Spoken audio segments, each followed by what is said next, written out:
Good afternoon or early evening, everyone. Welcome to the second to last meeting of the semester. Today we have Professor Alex Vitale, who is a professor of sociology and coordinator of the Policing and Social Justice Project at Brooklyn College.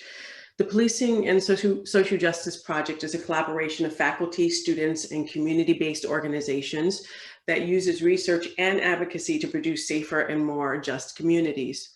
Professor Vitale has spent the last 30 years writing about policing, and he consults with police departments and human rights organizations internationally. He is the author of City of Disorder, How the Quality of Life Campaign Transformed New York Politics, and also The End of Policing. For those of you who know The End of Policing, you might recall that on the cover it states the problem is not police training, police diversity, or police methods. The problem is the dramatic and unprecedented expansion and intensity of policing in the last 40 years, a fundamental shift in the role of police in society. The problem is policing itself.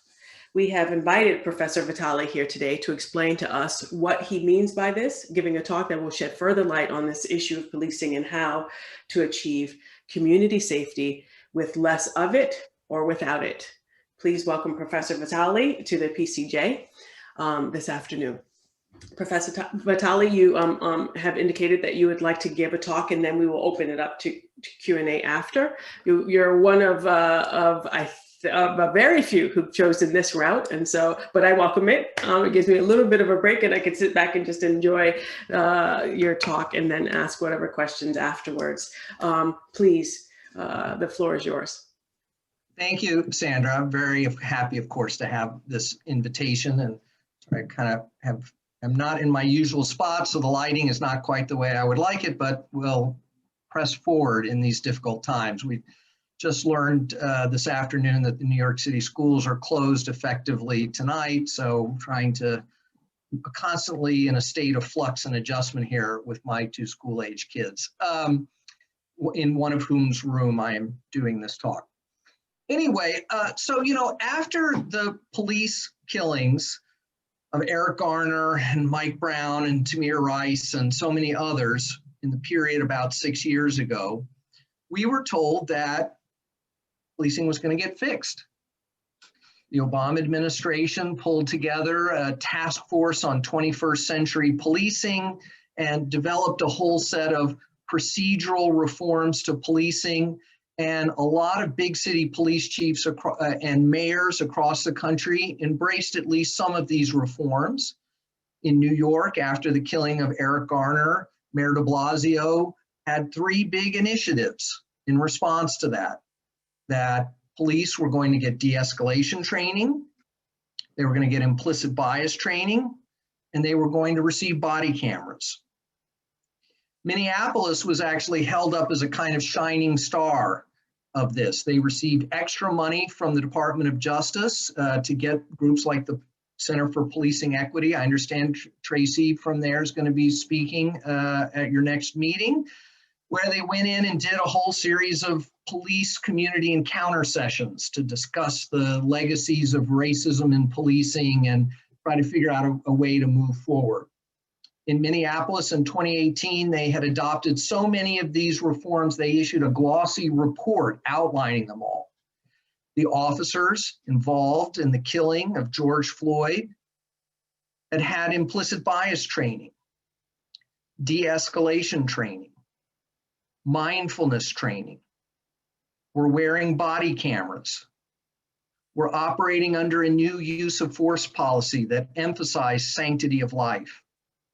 We're operating under a new policy that affirmatively required that officers intervene if they saw another officer engaged in misconduct, especially if it threatened the sanctity of life. They were operating under an early warning system designed to identify potentially problematic officers so that they could receive discipline or retraining.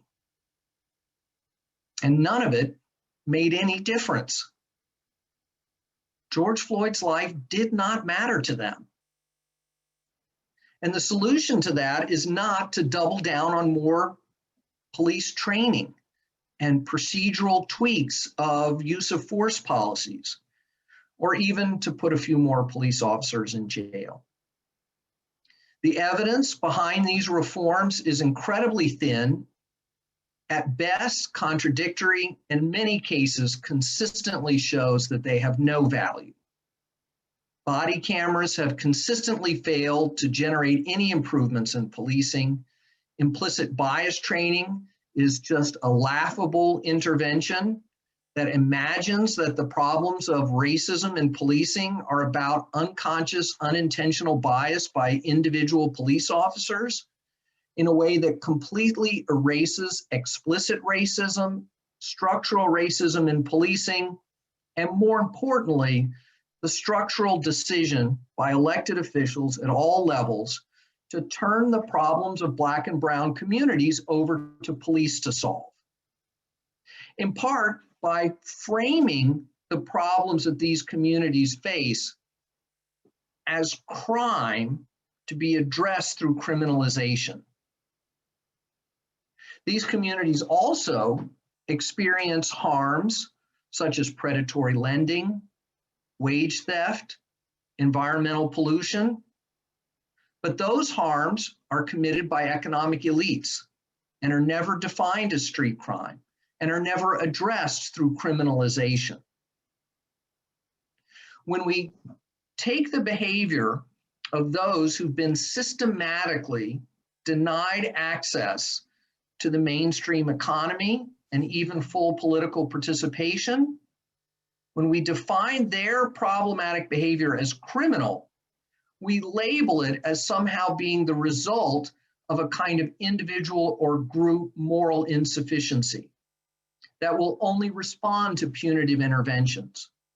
And in the process, this lets political leaders and economic elites off the hook for their responsibility in producing a whole set of harms and a whole set of social conditions that are directly implicated in the production of violence, black market activity, mass homelessness, untreated mental health and substance abuse problems, failed schools, the deterioration of any kind of social safety net. So policing is never just about the decision to, use armed law enforcement to solve problems. It's also about the deflection of responsibility. So that when we see a problem turned over to police, we should be asking ourselves, what political function is that serving? And we can think about the work of Jonathan Simon in his book, Governing Through Crime, in which he lays out the ways in which policing, incarceration, prohibition, legal systems are all designed to provide political cover so that governing elites can continue to make their downtown real estate deals, to subsidize the already most successful players in the economy at the expense of communities and already vulnerable individuals and institutions. So this is why the idea that we're going to fix policing by better researching bias in policing, as the Center for Police Equity attempts to do, completely misunderstands the nature of the problem. And that is why this summer, no one was holding up a protest sign saying, we need more money to research racism in policing. We need more money for body cameras. We need more money for implicit bias training. No, people were signaling very clearly that they have seen through this, that these interventions do not work. And even the attempts to signal things like 8 can't wait, the need for procedural changes to use of force policies, et cetera, was also immediately dismissed by the movement as a fundamental misunderstanding of the problem. And even its proponents agreed to that criticism ultimately and backed this new approach of reducing the scope and intensity of policing in as many ways as we possibly can. So what does that look like? Well, instead of thinking we can fix the racial disparities in the war on drugs by giving narcotics units anti-bias training, We need to end the war on drugs. But this is not just about depolicing. It's not just about defunding the police, and that is an admitted weakness of relying on that three-word hashtag. It's about a whole set of investments in community-based strategies that will directly and concretely address the harms, threats, and concerns experienced by communities that have a lot of problems. So what is needed is not just the decriminalization of drugs, as was recently voted for in Oregon, following on the Portugal model. What's also needed is robust investments in public health initiatives. In almost no part of this country do we have high quality medically based drug treatment on demand. But in every part of this country, we have narcotics policing on demand. We need robust harm reduction initiatives, safe injection facilities, needle exchange programs, outreach efforts, drug testing opportunities so that people know what drugs it is they're using. We're currently experiencing a huge uptick in overdoses on the West Coast as a result of contamination from fentanyl, which just follows from the iron law of prohibition, which is that when we attempt to prohibit a highly desirable substance, that substance is going to become more concentrated and more dangerous. You know, before the prohibition of alcohol 100 years ago, almost all Americans consumed only beer and wine. But during prohibition, consumption switched overwhelmingly to hard alcohol because it's more efficient to manufacture and smuggle hard alcohol than it is the bulkier beer and wine. And the same thing is happening with the street trade in heroin. In Ithaca, New York, the mayor there understood that policing was not working to address their community's drug problems. So he brought in a group of experts, people who've been directly affected by this problem, family members, people who've had harmful drug use, people who've been incarcerated for drugs, brought them together to do a total rethink.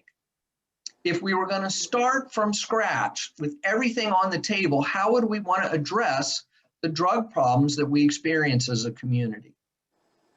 And what they came up with was a robust plan, but they didn't stop there. They took it out into the community. They held focus groups, they did town hall meetings to hear from the community, but also to build public support. And the plan that they came up with doesn't have policing. It has drug treatment, harm reduction, targeted economic development programs, youth outreach, public education, because these are the things that will actually reduce the harms of drugs, strengthen communities and individuals in a way that is directly the opposite of turning the problem over to police. So when people say, well, we don't believe in defund the police, but yes, we see there's some overstepping of the police role, well, we should ask them, so are you for the complete decriminalization of drugs and the turning over of that problem to public health authorities, that police have no positive role to play? And I think this is a kind of important litmus test, but there are others. We need to look at the decriminalization of sex work. Policing has actually attempted to reframe sex work as an issue of sex trafficking. I recently attended a CompStat meeting of the NYPD where officers from Queens North discussed sex work exclusively using the term sex trafficking, even when they were talking about adult prostitution that was consensual. And this is an attempt to try to reframe the issue in a way that says, well, of course, we must have a police intervention because we're dealing with coerced sexual practices. But this is an attempt to mislead people.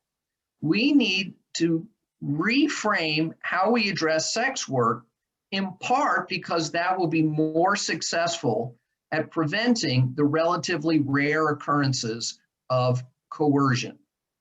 And we do that by bringing it out of the shadows, by legalizing it, having some level of regulation, but not over-regulation, because that will just drive part of the trade back underground.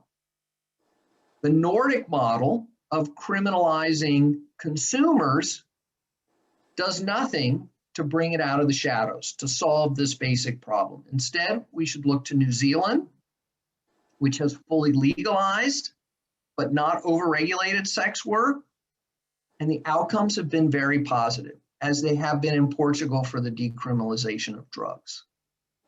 These interventions are not perfect. Overdoses will still happen. There will be cases of coercion. But if our goal is to reduce harms, then these outcomes will be dramatically better than turning the problems over to narcotics units and vice units, which are notoriously corrupt, unaccountable, sources of brutality, and make the underlying problem worse, not better. We've had a war on drugs for over 50 years now. Drugs are cheaper, easier to get than they've ever been. Overdoses are through the roof, and anyone in our society can get any kind of drugs whenever they want them. How is that helping? Now, this is not just about these kinds of, let's call them consensual harms. We also need to address the ways in which policing has caused harm in relationship to folks experiencing mental health crises, experiencing homelessness. Between 1.25% of all people killed by police are having a mental health crisis. We need to look to places like the United Kingdom that don't typically send police to deal with what is a medical problem. But more importantly, this is not just about creating some civilian medically based crisis response teams. It's got to also be about investing in baseline community centers to deal with mental health problems so that they don't become a crisis. When we defunded the mental health system, we did not create the kinds of community-based supports that were promised. Instead, that money went into building prisons and tax breaks for the rich. And as a result, people and families have been left on their own. And when they have a crisis, they get a police response, and too often the results are terrible. We can also develop very concrete alternatives to address problems of violence. We hear this kind of canard that says, well, this defund thing, what about the violence? They don't have a plan for violence. And this is just fundamentally not true. We have seen tremendous success from community-based anti-violence efforts in reducing shootings and homicides when these programs are well-funded and well-run. New York City's program, where they did a very high-quality experimental study, showed dramatically better results in cure violence neighborhoods than those that only relied on policing. Oakland is sometimes pointed to as a victory for focused deterrence initiatives, but when we look more closely, what we see is that the level of success of their community-based violence intervention programs has improved at every step at which they reduced the role of police in the process. What I've heard traveling around the country from community-based anti-violence workers is that police are actually an impediment to the work they do, because they help keep gang wars alive. They keep driving young people into jails where gangs and violence are normative, and that they never seem to play an actual positive role in getting to the root of the problem. We also have very concrete ideas about and programmatic examples about dealing with things like domestic violence. I want to recommend Lee Goodmark's excellent book, Decriminalizing Domestic Violence. She has spent decades working in the domestic violence space. She's a law professor who runs a domestic violence clinic at the University of Maryland in Baltimore. And her view is that women and children have not been helped by the decision in the Violence Against Women Act and the '94 crime bill to turn the problem of domestic violence over to the criminal justice system. We need to take a family-centered approach that's about supporting families, because mostly people want to keep their families together, not tear them apart through criminalization. And then when people do actually need safe exits from an untenable situation, we need it to be something more than a referral to a homeless shelter. So I'll stop there. I think I covered some ground, and I know there's going to be a ton of questions, but my view is that we need to quit trying to study how to restore legitimacy to policing, and instead we need to put our energies into pursuing as many of these alternatives to policing as we possibly can. We need experimentation, we need evaluation, and we should use the resources that are being spent to evaluate policing to evaluate these community-based initiatives instead. Thank you. Thank you so much, Professor Vitale, for a really wonderful talk.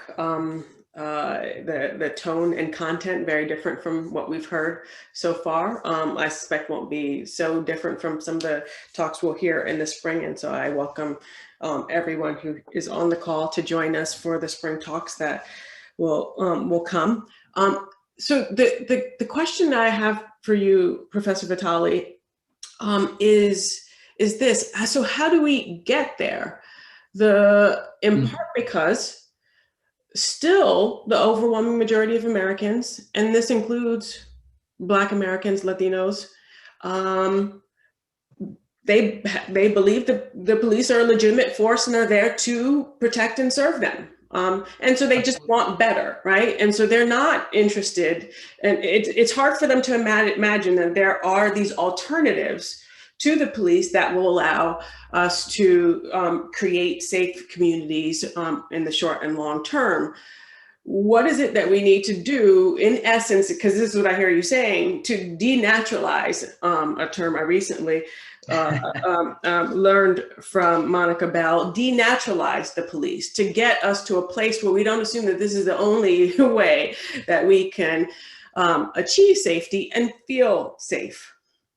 Well, I certainly absolutely agree with your assessment that, in fact, I was surprised at one point over the summer, I saw a national poll that said that 40% of Americans were very sympathetic to the idea of redirecting resources from policing to community needs. And this was held up by police reformers as evidence of our failure. And I was like, that seems like wildly successful to me. I found that incredibly encouraging, that we had achieved 40% acceptance to an idea that most people had never heard of before. But to really answer your question, one of the things we've seen is that the cities where there were some significant changes this summer, places like Minneapolis and Austin and Oakland and Los Angeles, were places where there had been sustained organizing over a number of years, primarily in communities of color, around this new vision of safety. And so with the upsurge of attention, they were well positioned to push some things through. In New York, the emphasis of organizing around policing was focused primarily on these questions of accountability and procedures. And so they had not done the work in the neighborhoods about what these alternatives would look like. And so the city council was not sympathetic to this idea of shifting resources.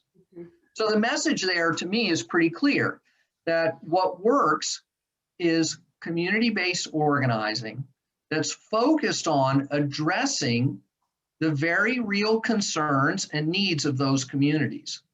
And so what I advise elected officials, community-based groups, civil rights groups, et cetera, is that the way to pursue this is to start at the community level with a needs assessment process. Because communities are different, what are the specific public safety challenges for this community? Mhm. Is it an overdose crisis? Is it mass homelessness? Is it youth violence? Let's get that all out on the table, including some things that are not accurate, right? People have fears that turn out not to be true. So let's put it all on the table, right? I mean, the reality is violent crime rates are at incredibly historic lows in the United States. So let's have a real conversation about that too. Anyway, once we have this all out on the table, then we can talk concretely about, well, what kinds of interventions do you think would actually make this better? So we could look at something like the Ithaca plan that says, let's put everything on the table, and we have this amazing menu of examples. Not a prearranged plan, just a menu of examples that you can look at, you can pick and choose from. Maybe you can customize to the needs of your local community. And that is the plan that was put forward in Minneapolis to do that. Now, things are in turmoil there, so I don't know what's going to happen, but I think that's what should happen. So one final question for me before I pass it along. What you argue, so even if we were to achieve what you're suggesting, we get folks from different communities to organize and to figure out what it is the community members say that they want and need, and to, create a plan of action and bring this about. What's very clear from the end of policing is that the function of the police is to control and contain populations, often those that are poor, foreign, non-white, on behalf of a system of economic and political inequality. This is what you write. So I'm reading from your book. So it strikes me that even if we were to do what you say, and I think I love the idea, it makes perfect sense, would love to support these efforts on the ground. I think I would still worry that as these communities organize, et cetera, and achieve some measure of stability, some measure of safety, and then one imagines at that point then can start to look to other issues that they want to address in their lives, the economic exploitation, et cetera, that they will start to organize in such a way that makes it so that the police are back in center stage, seeking to control and contain. This is to me what would naturally occur based on the argument that you present, and it's not difficult to imagine this given historical precedent. What do you think about that?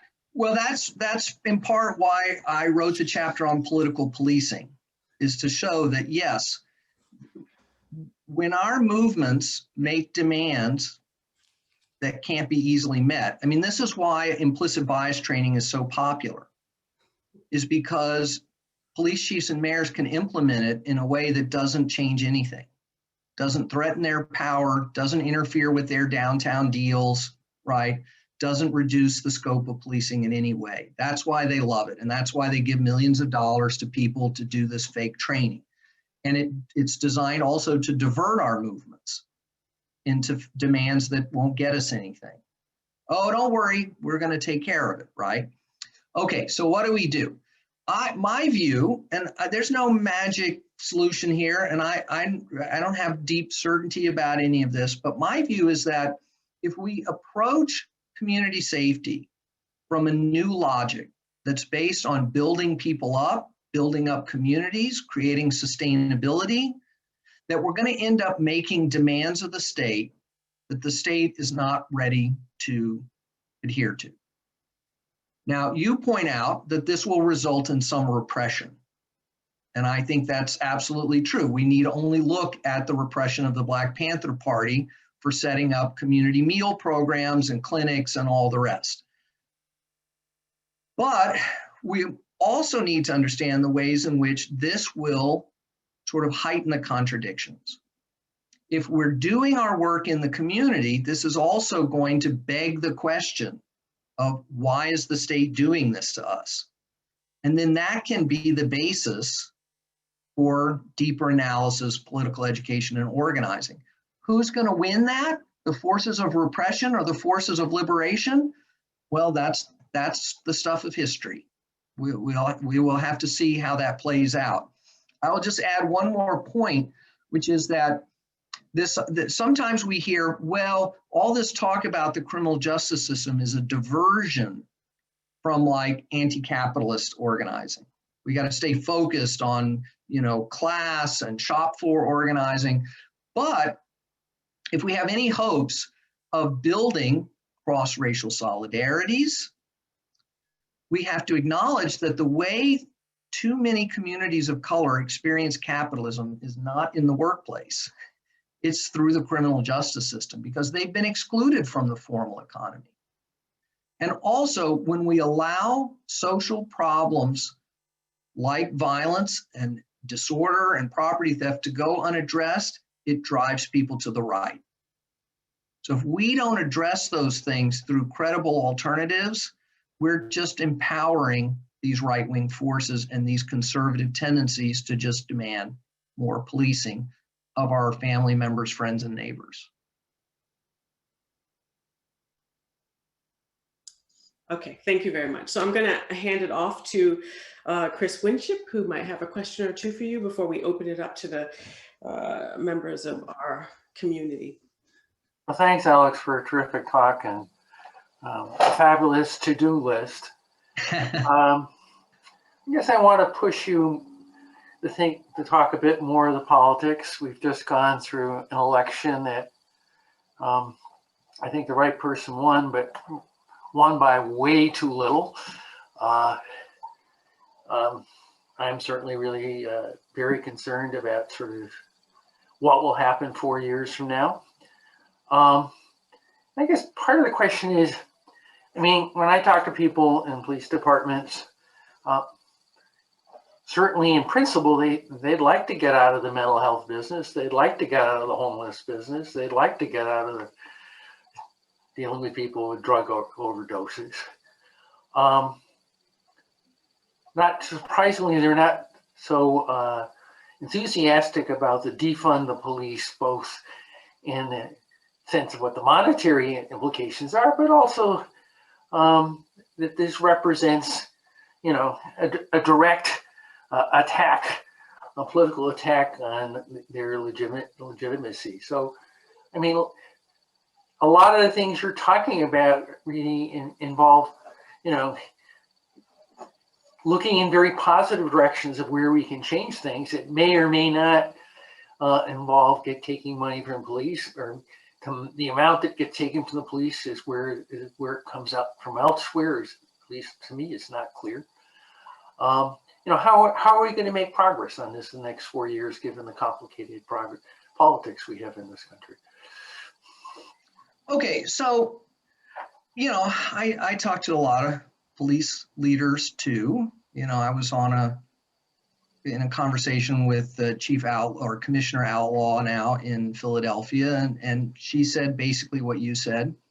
But let's keep in mind that the rank and file of police actually don't agree with that, or at least their organizations don't.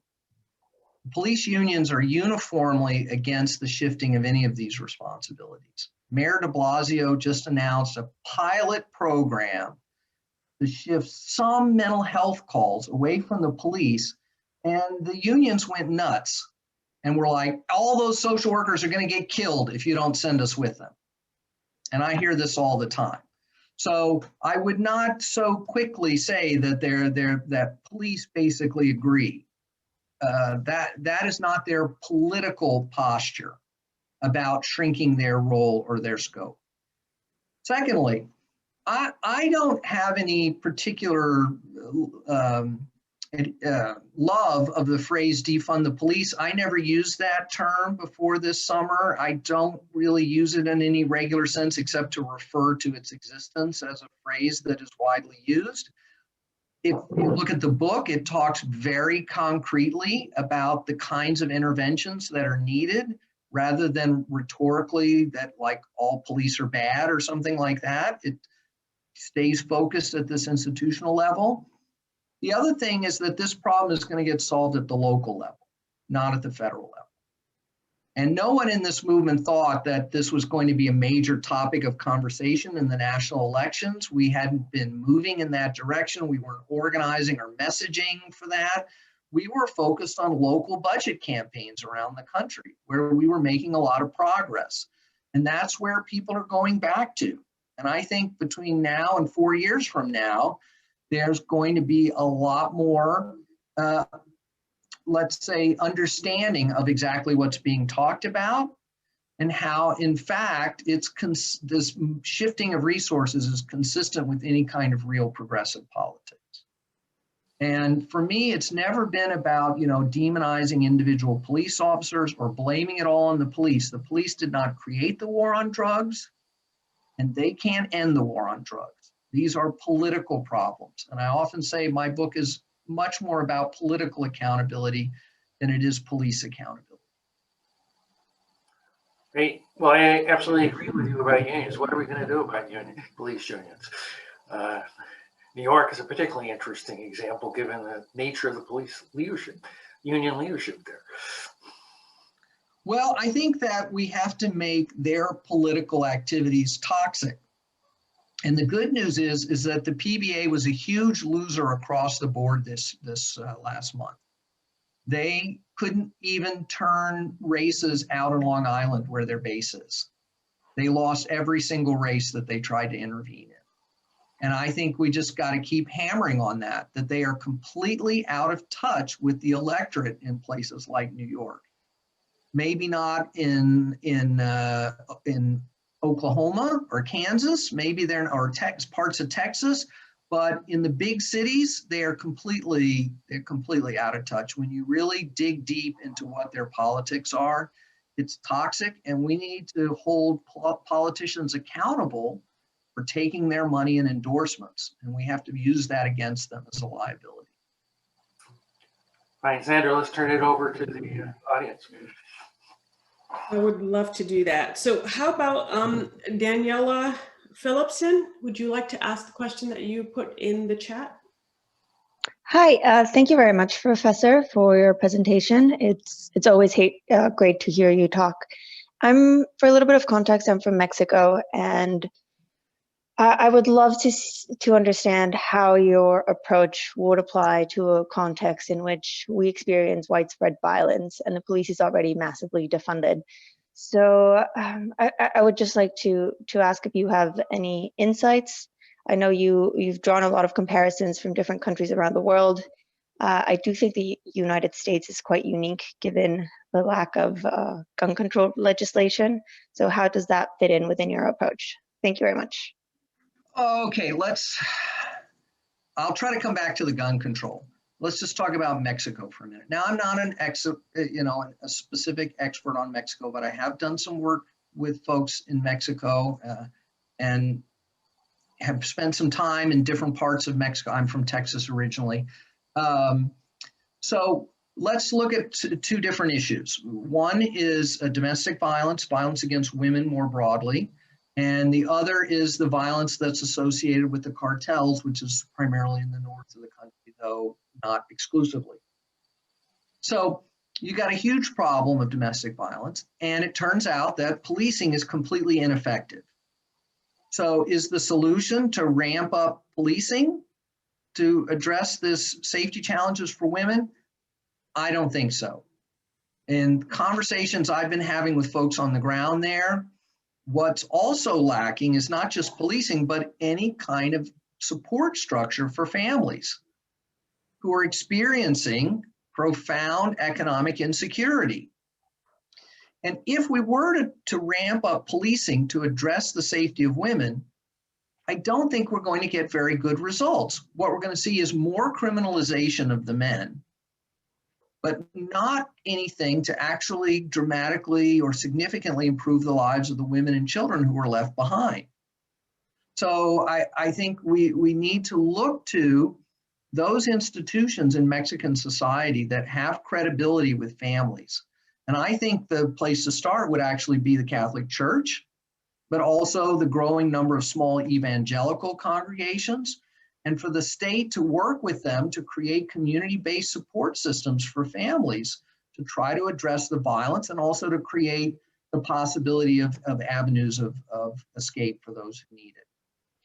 Now, the cartel violence, which is the major source of non-domestic violence in Mexico, is entirely the result of American drug policy. So we've got to, have a regional plan about drugs that involves decriminalization, possibly some forms of legalization with regulation to take organized crime out of the drug business. This just seems obvious to me. The policing that you have at the local level has now become entirely corrupted. But then they turn it over to the federal police and the military police, and it turns out the head of the military police is in the drug business too, right? This is not working. This is a complete failure. The violence is not being abated by turning it over to ever more militarized policing interventions.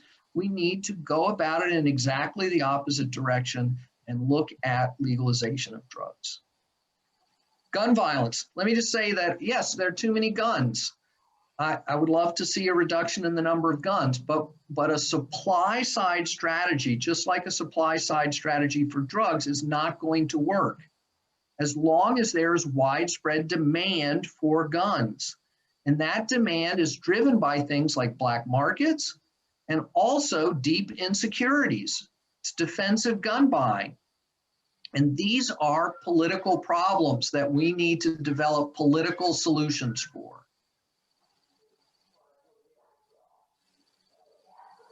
Okay, thank you for that. So the next person up is Arif Alakan. Arif, would you like to ask a question? Sure, thank you. Thank you, Dr. Vitale. My question actually was about the issue of firearms. I think that oftentimes that's left out of the discussion about policing issues and crime, and it seems that social programs are the only answer, but I agree with what you just said, that you have to look at both the supply and the demand. But I'd like you to elaborate, if you could, about the role of firearms, because that has such an effect on the political pressure for policing, taking guns off the street, and then obviously on officer-involved shootings is a major issue. And then just real quick related to that, because the training things that you were mentioning, I'm a former deputy mayor in LA and the former director of constitutional policing at the LAPD. And the emphasis on policing is so much on the cost to have more officers. So it focuses on the quantity of officers, but yet we don't look at the quality of officers who are coming into the profession, especially with such minimal standards as a high school education and a clean record as being the basic qualifications that then come in and have to deal with these very complex social problems. So I appreciate your thoughts on both of those questions. Great, thank you. So I wrote a piece a few years ago about this supply side, demand side issue. Then Mayor Bloomberg was putting huge amounts of money into efforts to control guns through supply side interventions by tightening up laws, by creating gun control initiatives for reducing the manufacturing of guns. Needless to say, it has not been successful. At the same time, he was mayor of a city in which members of the city council were begging him for money for community-based anti-violence initiatives, and he refused to put money in the budget for them. These are things like cure violence programs that are designed to address the demand side for guns.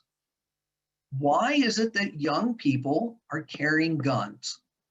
Well, part of it, as I mentioned before, is tied to black markets. And this is, I think, one of the major avenues by which guns end up in the community. It's because the drug dealers have money to buy guns and need them for work, right? Because it's a black market. And then the guns are in circulation. People can buy guns from them because they're doing runs to Virginia to get guns on a regular basis for their drug operations, et cetera. But the other thing is that people carry guns because they're afraid, because they're being victimized, because they have been victimized. They're not necessarily carrying the guns because they intend to victimize someone. But once the guns are in circulation, once people are carrying guns, someone looks funny at someone says something to someone's girlfriend, someone bumps it right, things can quickly escalate. And this process is accelerated by, again, black market activities where ability and willingness to use violence are highly valued. And so no one wants to be seen as weak if they're part of a drug operation, for instance. So we need to take seriously these insecurities. And Cure Violence offers one important avenue, right? Trying to break that cycle of violence, to address past traumas, to try to give people skills to resolve beefs without violence, to encourage a culture of not carrying weapons. And I just think it's like a public health intervention, right? When the mayor, governor, and president get on television and wag their fingers at people, of course, the president didn't really do this, but the mayor and the governor, let's say in New York, put your mask on, put your mask on, put your mask on. Well, those people, it turns out, don't have universal credibility. There are entire communities that don't care what they say or actively dislike them, and so do the opposite of what they say. So we need interventions that are rooted in community, networks and community norms. This is how we made progress on the HIV/AIDS front in gay communities, right? Was not by doctors and elected officials wagging their fingers at people about safe sex. It was hiring people from the community to go into the bars and the bathhouses and other community spaces from a position of mutual respect and understanding. And this is how we have to address the gun violence issue. I don't remember the part two. The second question was about the emphasis on the funding emphasis comes from the fact that there's always a push to hire more officers, and we focus on the quantity of officers necessary to take care of the issue, rather than the quality of the officers who we're recruiting and developing in the profession. Well, I want to think about this a little bit differently, right? Where is that demand for more officers coming from? Well, it's often coming from communities who have been told the only resource you can have to address your community problem is police. And so they call police for everything, right? I'm sure you know this, right? Litter problems, a problem with a dog, noisy neighbors, someone looked at them funny, they call police. We've trained them to do that. And then when there aren't enough police to handle every single problem imaginable, then they want more police. And then, of course, if they hear defund the police with no further explanation, they hear, you're going to take away the one thing you've said we can have to solve all our problems. So we don't like that. So really what we got to do is, again, we got to figure out what's driving the calls. We need massive transparency on 911 data. What are police actually doing all day? You've got Tracy coming from the Center for Police Equity. She has access to a tremendous amount of data about policing, and they refuse to share it with anyone. What's in the data? What are police actually doing all day? And is there no other possible way to respond to this stuff than sending armed police? And my guess is for the vast majority, there are credible alternatives, and we need to focus on that. So the next up is Kathy Rabul. Yes, hi. So I've worked with young people who've committed homicides, and I've really heard sort of how they got into that situation and believe they can make better choices if they have better options and adults are doing the right thing. But what I'm noticing is a funding issue. There seems to be that the funding either goes to police or to cities that end up really putting the money toward police, or we sometimes fund things that are very early on, like teaching kids to read in elementary school, which is valuable, but we also need to be working later in the process where people are much more closer to crime. So how do we deal with the fact that we're underfunding the community programs or their grant funding, which ends? And it just seems like the systemic issue is actually funding and funding, and then who provides it because of where the funding goes. So I want to help us navigate three Scylla and Charybdis if I can, right? So on the one hand, we don't want to channel these things through the criminal legal system. whether it's drug courts, mental health courts, gun courts, special probation programs, whatever. This is a mistake. Those institutions do not have credibility for young people. They are a source of harm in their lives. They are a historic source of trauma, of humiliation. So why on earth would we try to help young people through the institutions that they most hate? The second is that we don't want to be in the business of claiming that midnight basketball is going to solve the violence problem. Too often, we hear about these little social programs who want some money in a kind of transactional neighborhood politics, right? You want to get the vote from this housing development, you give us a little money for our pet project, and that's how we're going to solve the violence problem. That's not going to be enough. The third is that we don't want to make claims about, well, we need to solve poverty. And until we solve poverty, there's nothing we can do about this. First of all, it's turned out not to be true. It's true at one level, which is that violence, interpersonal violence, is heavily concentrated in very poor communities, and the young people involved in violence often come from the most poor within a community, right? So the fact that we allow 20 to 25% of all children in the United States to grow up in extreme poverty has a lot to say about why we're such a violent society. And the vast majority of violent crime comes from that 20 to 25% of young people. So what we need instead are targeted evidence-based interventions. Now, some of them can be earlier in life. It turns out like that if we can get kids through Algebra 1, they'll stay in school longer, they'll be less likely to become street involved, and they have better long-term outcomes.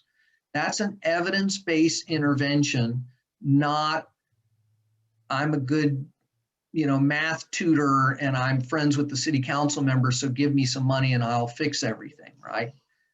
And these cure violence initiatives, which need to be built out, that need more resources, wraparound services for families. We hear from the focused deterrence folks, yes, well, we need to identify those, 5% of young people who are most likely to be involved in violence so that we can threaten and intimidate them.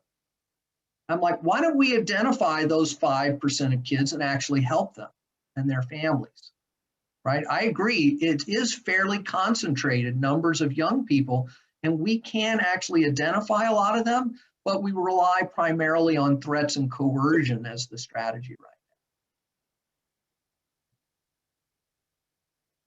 now. Okay, next up is, well, I actually have 5 people on my list. Next up is Danielle Bird.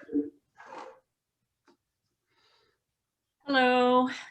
Thank you so much for this talk. I have enjoyed your book, and I'm an educator, social worker, and I'm noting a trend in police hiring social workers directly to work with the departments. And it's been really touted in our community as something that's really forward thinking, that social workers are going to be better at de-escalating and responding to crisis situations. And so I'm just really curious if you have experience in social workers working with police, and if you feel like they are helpful or harmful in this system.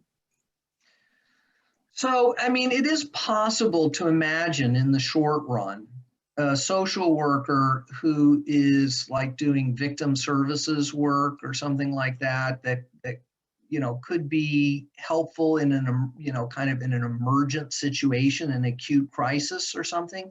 But the question really is, what value is added by attaching that social worker to the criminal legal system? Right away, you've alienated people without proper immigration papers. You've alienated young people who view the criminal justice system with distaste, horror, whatever, right? You've alienated people on probation and parole who are terrified of any interactions with the criminal legal system. So why would you make that the locus for trying to solve people's problems?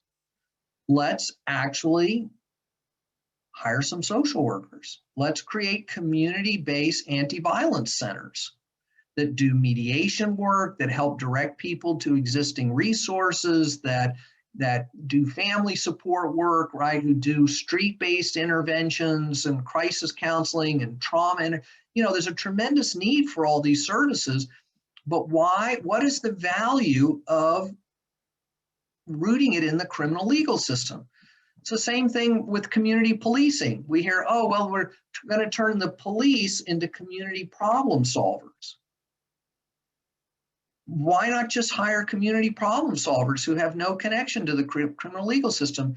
Turns out that would get rid of all this baggage, right? And ultimately, police are violence workers. That's where their authority rests, and we need nonviolent solutions to our problems.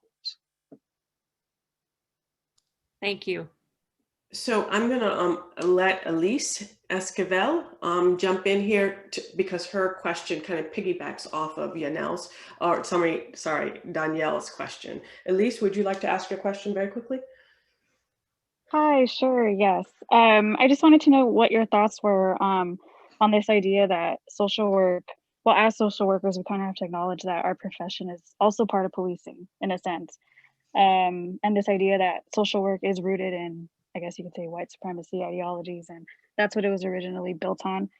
I've seen a lot of talk with other social workers that have said the same thing, and that's why a lot of social workers are trying to change that and the stereotypical, idea of social work in itself.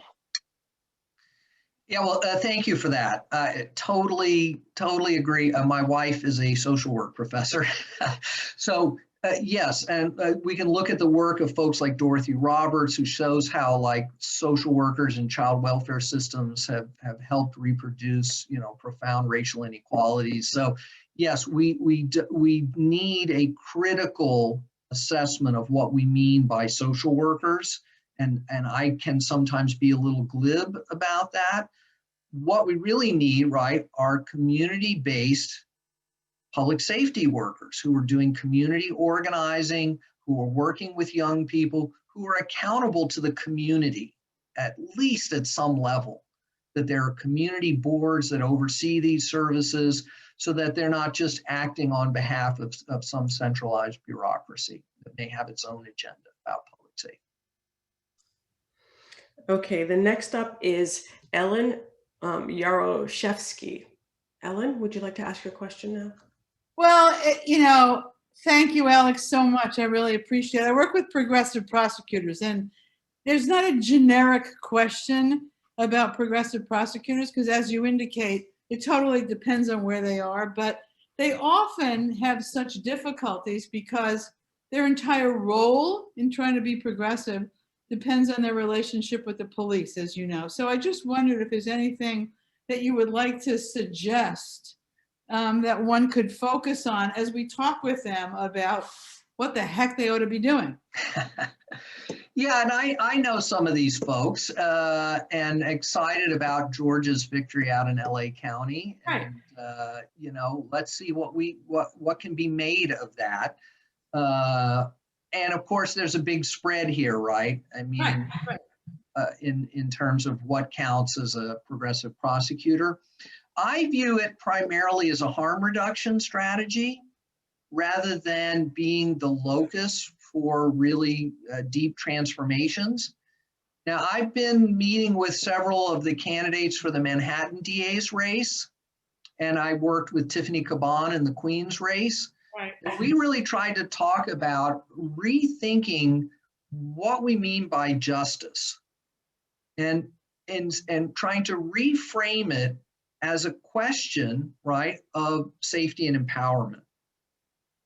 And so what if a district attorney, as the chief justice officer, was focused less on what happens in court and more on what happens in communities? So what about the district attorney playing a role in establishing these community-like mediation violence reduction centers and putting resources into that and saying, actually, the most just outcome might be some kind of mediation or restoration process that keeps that person completely out of what we normally think of as the criminal legal system.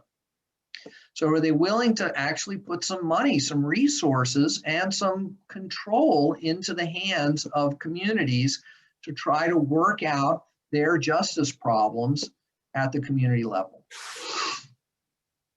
Thanks. There's lots more to say, but I appreciate it. Of course. So Folks at the Justice Collaborative and have done it. Right. I work with them. I work Yeah. with them on the Institute for the Innovation of Prosecution. So Right. people you're talking to, Lucy Lang and Alvin Bragg and all the other. I just got an email from Lucy today. Alvin just got the big endorsement from Preet Bharara. Yeah, today. I know. Yeah. You're Okay. at the third place. Go ahead. Sorry. Mark Anthony Vasquez has a follow-up question related to progressive prosecutors. Oh, good. Yes, hello. Thank you very, very much, Mr. Professor Vitale. Thank you. Certainly. I love the book. Yeah, a follow-up question on the prosecutor question. What of, as a result now of these practices, we look at the progressive prosecutor, they speak much of changes and how we get the sense that, you know, they were behaving one certain way and now these are different things. What of all those individuals that have criminal records or criminal backgrounds? You mentioned just in the question earlier, the response earlier, how prosecutors can work together to create mediation teams and violence centers. Is that likely also for like people with criminal records at the community level, at the county level? I mean, is that? Well, I think let's talk about a couple of things. First of all, some really interesting, innovative programs in jails. Now, my whole orientation is to do everything we can to keep people from getting into these institutions in the first place, rather than putting all our efforts into trying to fix the damage that's been done afterwards. But having said that, I'm really interested in how this credible messenger violence interruption kind of approach is being implemented in some jails in DC and New York, where we take older guys who've been through the ringer, right, and help them work with the new kids to chill out, right? Because they're so lost, they're so angry, they're so dispirited, right? What can we do to give them some sense of possibility for their lives, that they have some future? And these older guys have credibility because they've been through it. And they're like, yo, there is something else out there if you can get it together. So I think that's important. Also, we got the same thing basically going on in the community with these cure violence sites that also rely on this kind of credible messenger model. Let's hire guys who have credibility on the street because they were street involved at one time. They've been there, and the younger kids know that, right? They're in, because these communities are highly networked typically. And let's get them to work with these young people to help cool things down. That's not going to solve all the problems. That's not going to deal with the underlying problems of poverty and family dissolution and whatnot, but it can tamp things down a bit while we work on those bigger things. I hope that kind of addresses your question. I was speaking more in regards to like when they come back home with the criminal record, the criminal background, and okay, so what do we do with them, so to speak? Can prosecutors do the same mechanism of empowering community-based groups or together? What are your thoughts on that? Okay, well, I mean, I think that as much as possible, let's keep the criminal justice system out of it. So yes, we need reentry programs, but too often the reentry programs are so integrated into the criminal justice system that they're mostly punitive. They're just looking for an excuse to violate people. So, oh, you didn't stick with the program, you missed a meeting, you know, you tested dirty one time, right? So we just got to get completely out of that mindset and say, well, what do people really need? Well, they need things like stable housing, stable employment, adequate medical services. But most of these reentry programs don't actually offer any of that. What they offer is a litany of personal responsibility narratives and all kinds of restrictions and qualifications. So I'd love to see a total rethink on that. Thank you very much, sincerely. You're welcome. Next up is Tom Parker. Yes, thank you. A very interesting talk, Mr. Vitale.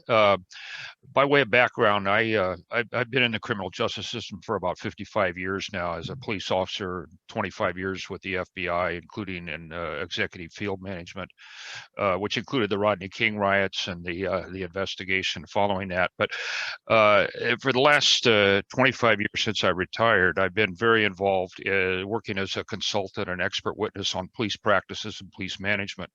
One of the things that I've seen continually, both in my former profession and as an expert witness, is the absolute influence of the militarization of the police. And I've really kind of come to the conclusion myself, along with many, many other people as well, that this has been the real precursor, driving force in a lot of the problems we're seeing with the police today, and not only in terms of their attitudes, but their tactics, their training, their approach to their traditional role of policing, which has changed significantly in the time that I've been in. I'm sure you've seen the same. I didn't see you really addressing a lot of this in your book or today, and I'm just wondering what your thoughts are on that particular issue. Yeah, so I think I talk a little bit about this this question of like the warrior versus guardian mindset, and if I don't, I have other places, and I've certainly followed the work of folks like Seth Stoughton, who I've known for a number of years, in trying to lay this out, and obviously this is a contributing factor in a whole set of problems with American policing. But my question is my tendency is always to try to take a step back and ask, well, what is driving this? It's not just that the military equipment is available, right? We got to go way beyond just thinking, well, if we just quit giving them Bearcats, that this will fix the problem. To me, it's a mission creep problem, right? Let's face it, our elected officials have told the police to wage a war on crime and a war on drugs and a war on terror and a war on gangs and a war on disorder. And that means that there's going to be a creep into a militarized esprit de corps, the creation of more paramilitary units, and also related to this is the kind of investing in these specialized units that become politically insular.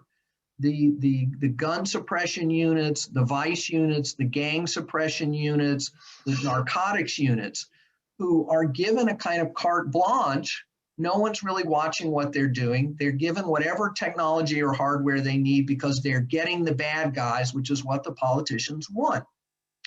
So my view is that if we're going to reduce this militarization of policing, we need to make some political demands that we get the police out of the drug business and out of the sex work business, that we quit turning every problem under the sun over them to solve, and then when they have a tough time solving it, amp up and militarize their response. Thank you. Okay, so we have two people up, Frank Hartman and then Dermot Harrigan. Frank, would you like to ask your question now? Good, thank you. I'm Frank Hartman from the Kennedy School. I want to start by thanking you at a time of great personal pressure, what's going to happen with you and your wife and your two kids tomorrow, that you in fact took the time to share with us something about which you're expert and care a lot about. So thank you for that. Thank you, Frank. I appreciate that. Right. I can see one of your kids has a very neat closet, by the way. I want to start with a premise of Brian Stevenson's. And it is that you have to change the narrative. And clearly the narrative that you're fighting against is that we're fighting against is that police are the answer to almost everything. Call the police, call the police. And I'm going to build on what you said earlier also, that the answers to this are not going to come from federal down, they're going to come from local up. You mentioned an example, for example, of Ithaca. I think that, building on Chris Winship before the next election, by January 2024, we need to have strong narratives out there in the public mind about what works. And that's going to happen by accumulating, supporting, and learning from local examples. Not developing them, but just watching what happens, like Ithaca and anything else you could mention. Is anybody doing that work of gathering and then getting the stories out in a concerted way so that the narrative has begun to change by 8 months before the next election? Who should be doing it? How would it be done? Well, I completely agree with you that narrative shifting is essential here. And that's part of why I don't put a lot of emphasis on talking about the end of policing, nor do I put a lot of emphasis on, like, you know, all cops are evil. I think that's not productive either. I've tried to frame this as a public safety movement that's led primarily by women of color who have experienced profound lack of safety in their lives and for whom policing has not been a successful source of safety. It's in many cases been a source of further harm and abuse. So I meet a lot with elected officials and people running for office about their candidacies and about this question of messaging.